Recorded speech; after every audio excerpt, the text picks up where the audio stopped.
So Ethan has been hard at work for a very long time, working on the Berwick Saga translation patch. And it is finished as of today. It has been released to the public. We can now play and experience the full story in English. And I am so excited. I have played the first four chapters of the game, which ends up being more than 4 maps. It ends up being I don't know what, 10 maps altogether. So I played about the first 10 maps, and I really enjoyed it, but I decided to put it down at that point to wait for the full English release. And again, that's out today. So I want to give you guys just a rundown. Why should you play Berwick Saga? Or I guess the full title is Tearing Saga, Berwick Saga, Lasberia Chronicles 170 whatever. It's a stupidly long name. But it's going... However long the name is doesn't really matter. Just most people are just going to refer to it as Berwick Saga, which is what I'll be referring to it in this video. Berwick Saga is made by Shozu Kaga and his team after he left Intelligent Systems. It is a PlayStation 2 exclusive strategy game that is very much inspired by Fire Emblem, but it feels like it is the extension, or not extension, it feels like it is the natural progression of the series. There's just a lot of things that are taken from Fire Emblem and just not necessarily improved upon, because some people might not like it, but they are definitely changed in a way that enhances the strategy elements and the difficulty of the game in a good way. So the first of those things, as you'll notice right away, probably one of the first things people talk about when saying what's different between Berwick Saga and Fire Emblem is the hexagon maps. So instead of the traditional square grid that we see in every Fire Emblem game, Berwick Saga uses a hexagon layout. You can move in 6 different directions. You can be attacked from six different directions directly instead of just 4. And it just makes it harder to protect units, but it also makes it so you can gang up on enemy units more easily. I don't know. It really is just something you have to get used to when you first start playing the game. But once you get used to it, it feels pretty natural.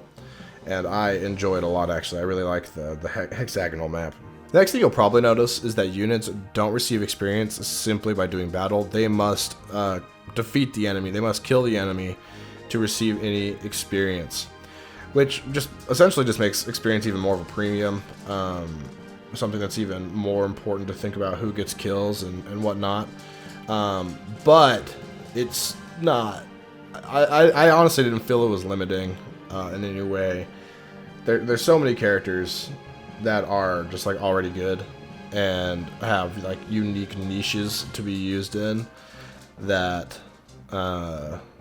it never really felt like it does. Well, again, only in the first quarter of the game, it never felt like I was having to choose between units to level up, except in the case of one character in particular that I was trying to level up from level 1.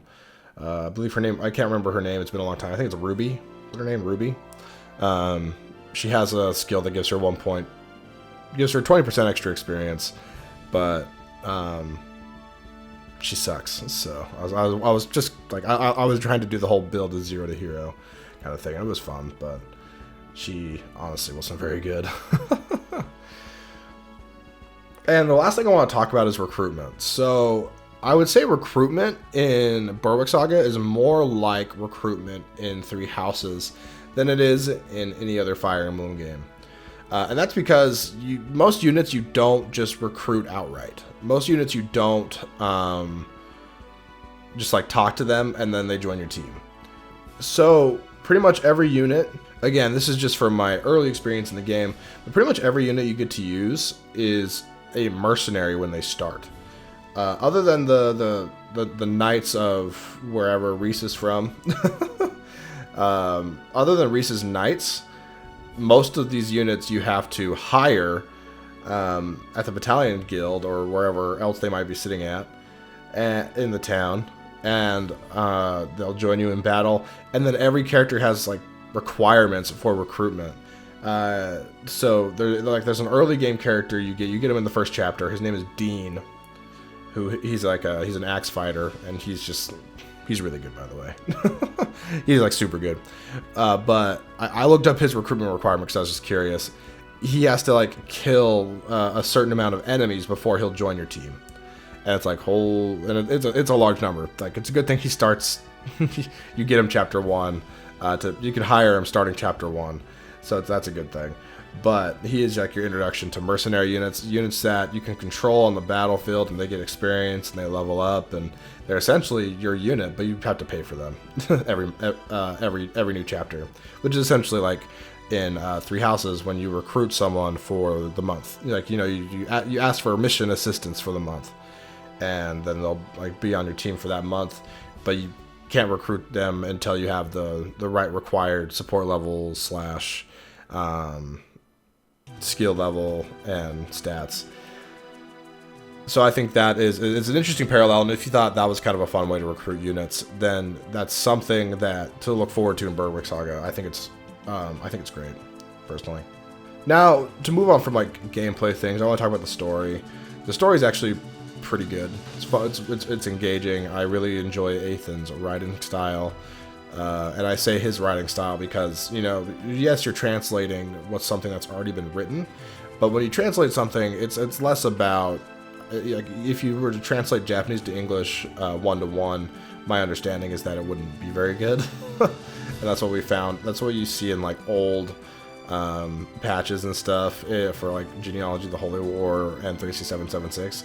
It's not the best stuff.